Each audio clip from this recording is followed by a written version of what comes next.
Read by Dale Grothman. A Weird Storiette.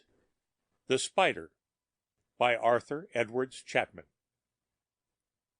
I tell you, Ron, it was queer, uncanny.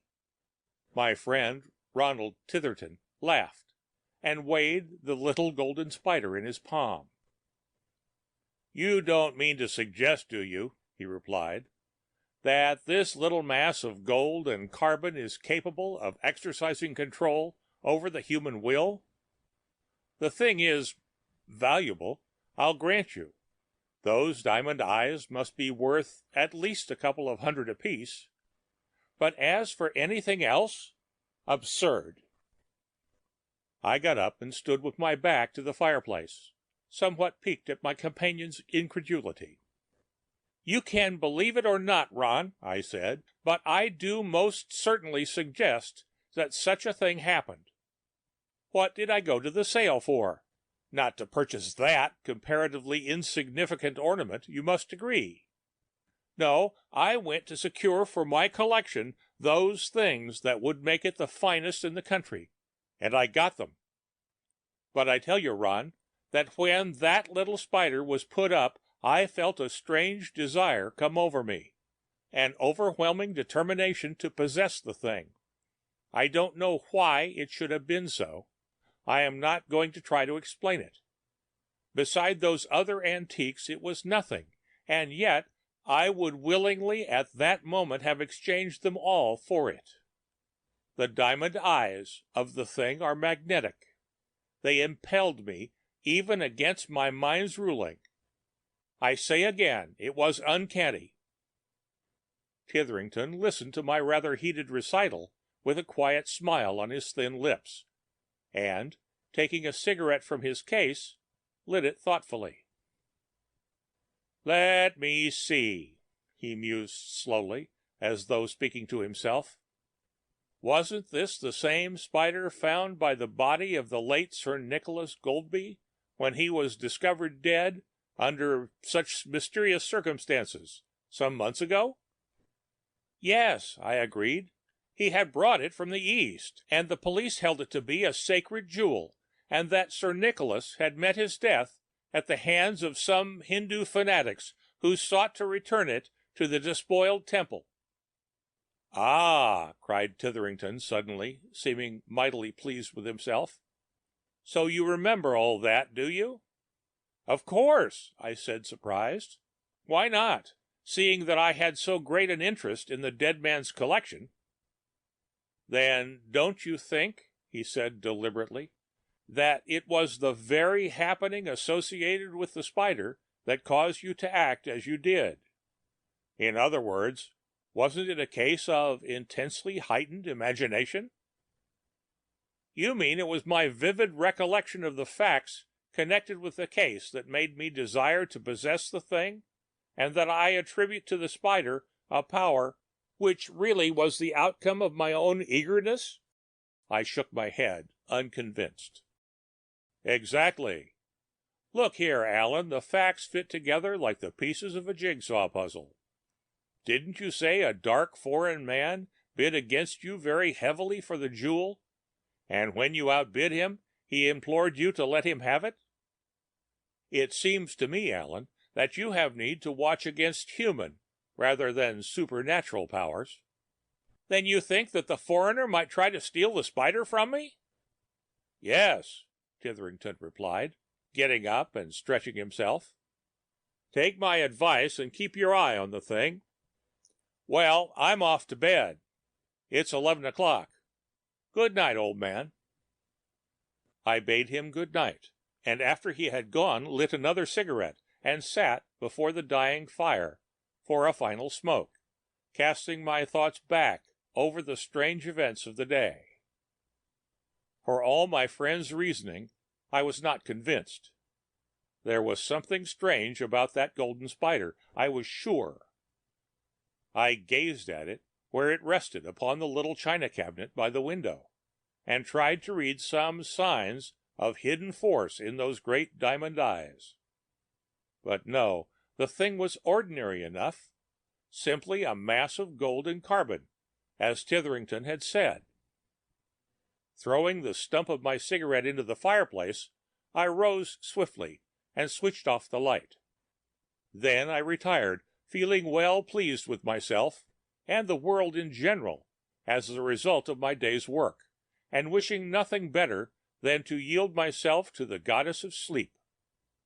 But for once that deity, usually so quick to respond to my call, failed to smile favorably upon me, and I turned restlessly in my bed, listening to the faint rustling of leaves outside the window, and the multitudinous other sounds that materialized in so mysterious a manner in the fancy of the wakeful. In the hall below, the great clock chimed the 11:30, and I found myself counting its ponderous ticks and picturing the massive pendulum swinging, always swinging, slowly, monotonously, in its glass prison. Tick-tock, tick-tock, it went, forcing itself on me with such insistence that presently I could no longer hear it through the very intensity of my listening.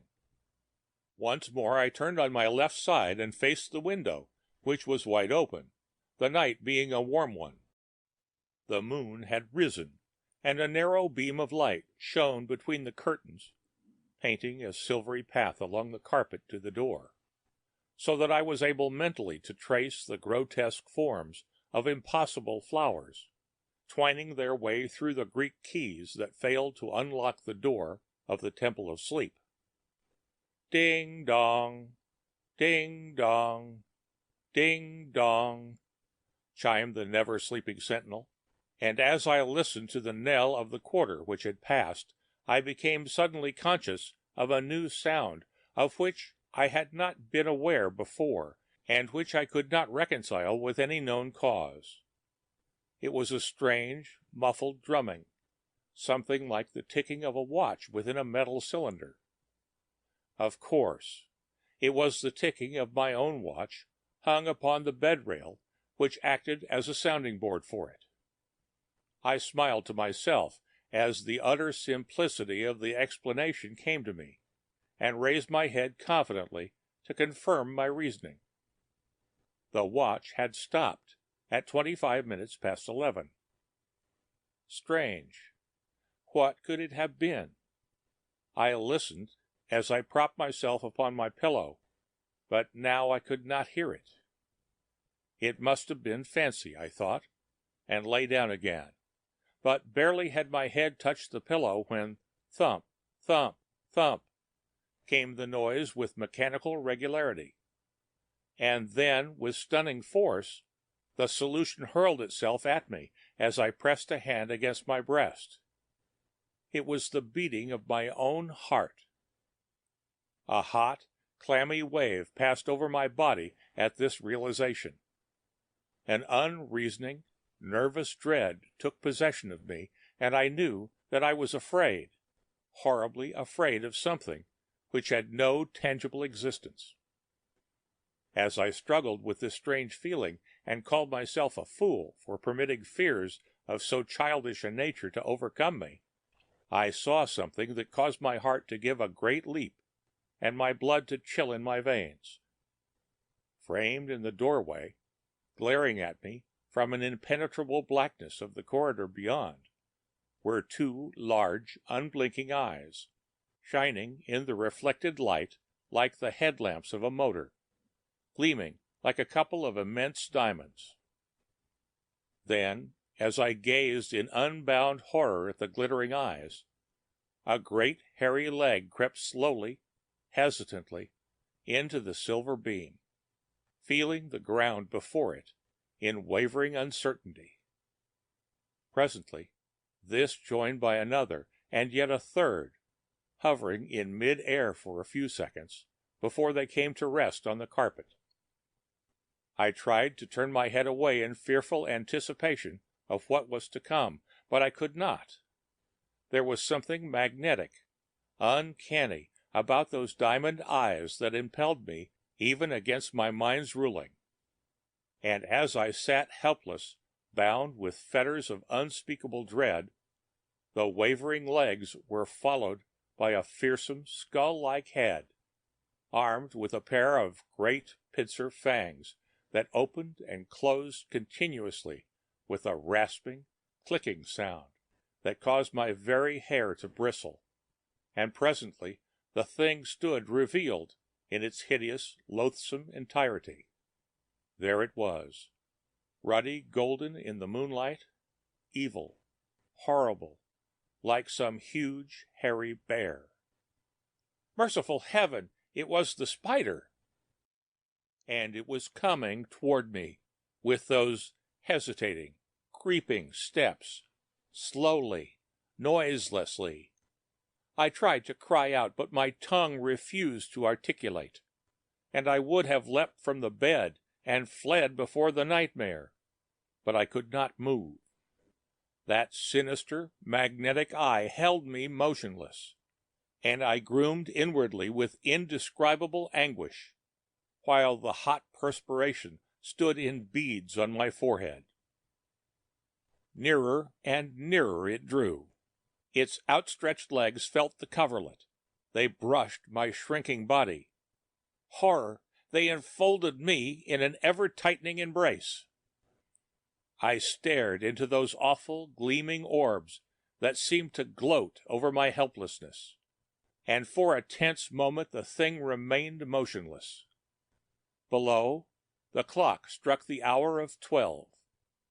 There was a loud, painful buzzing in my head. Then the spell seemed to fall from me, and as the great fangs of the thing groped for my throat, I gave a loud cry and hurled myself with the blind madness of despair at the foul, hairy shape, falling to the carpeted floor, locked in that ruthless embrace. I have but a hazy recollection of what occurred next. It seemed that I was mad.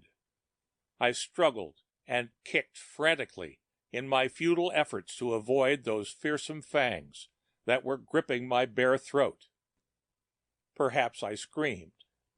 I faintly remember my outstretched hand touching something that was cold, solid, and a sharp, thrilling sense of exultation passed through me as I rained wild blows, sickening, crunching blows, on the hideous, grinning head.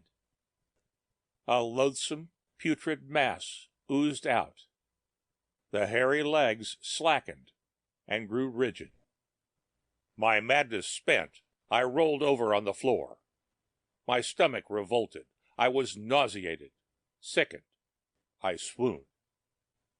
They found me lying apparently lifeless on the floor, and firmly grasped in my hand a heavy iron poker. Close by, its diamond eyes crushed to powder, and battered almost beyond recognition, lay the golden spider. The end of The Spider by Arthur Edwards Chapman.